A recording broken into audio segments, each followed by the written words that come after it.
সময় বলে দেবে আমাদের কখন কোন পথে হাঁটতে হবে।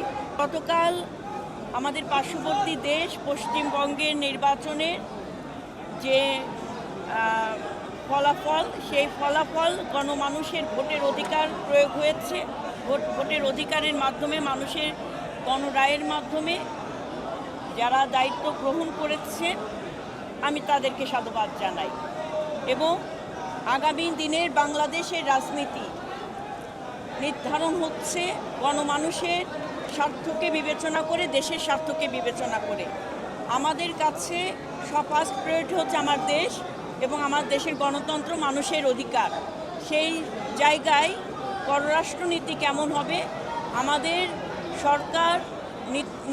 সরকার প্রধান এবং পররাষ্ট্র মন্ত্রণালয় থেকে যারা জড়িত আছেন, সকলে সঠিকভাবে দেশের স্বার্থকে বিবেচনা করে আমাদের পররাষ্ট্রনীতিগুলো নির্ধারণ হবে। সময় বলে দেবে আমাদের কখন কোন পথে হাঁটতে হবে।